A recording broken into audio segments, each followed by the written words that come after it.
René Descartes famously proclaimed the fact that he existed by stating, "I think, therefore I am."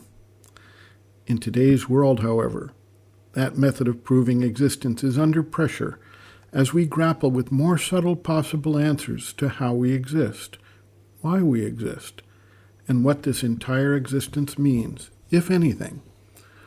There are scientists who hold that all life has come about purely through various chemical interactions, and that these combinations of elements are simply, through the magnitude of time and chances, to create our universe and all of our developments of awareness. We are thus, in their view, simply the product of random chance playing out on a universal scale. There are others who look at the existence as some kind of machinery. Some hold that this machinery is governed by a conscious intelligence, or at least was set up by a conscious intelligence, which may have, in the meantime, moved on or even died. More modern theories hold that the world we live and act in is actually something of a hologram or computer simulation, and it is so realistic that while we are immersed in it, we believe it is real and our true existence.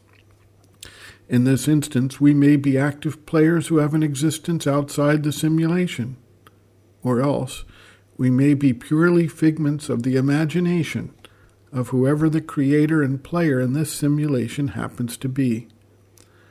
Obviously, if we accept any of these theories, we do away with any real and ultimate significance to our lives and our increasing level of self-awareness.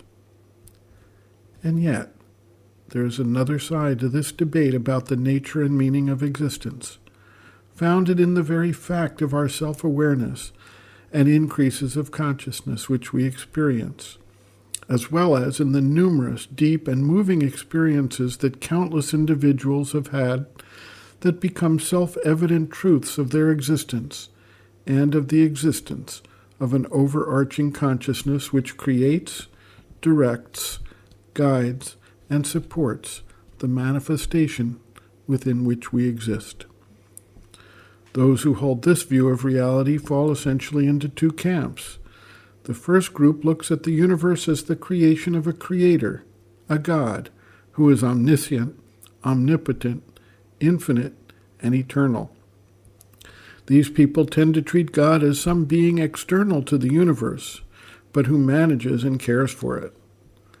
The second group tends to see a universal consciousness, but recognizes that any being who has the qualities of infinity, omniscience, omnipotence, and eternity must, by definition, include all of us and the environment within which we live and act, within its being, and thus we are one with that pure existence, consciousness, bliss, Sat Chit Ananda, of which the universe is constituted.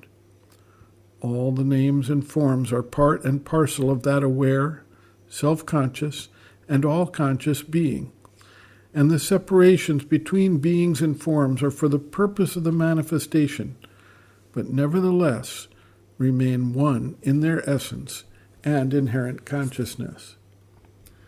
Sri Aurobindo observes, quote, "It is quite obvious that this world is full of suffering and afflicted with transience to a degree that seems to justify the Gita's description of it as this unhappy and transient world, anityam asukham. The question is whether it is a mere creation of chance, or governed by a mechanical, inconscient law, or whether there is a meaning in it and something beyond its present appearance towards which we move. If there is a meaning, and if there is something towards which things are evolving, then inevitably there must be a guidance, and that means a supporting consciousness and will is there with which we can come into inner contact. If there is such a consciousness and will, it is not likely that it would stultify itself by annulling the world's meaning or turning it into a perpetual or eventual failure." End quote. Reference, Sri Aurobindo and the Mother, Looking from Within, Chapter 1, Looking at Life and Circumstances, pages 23 to 24.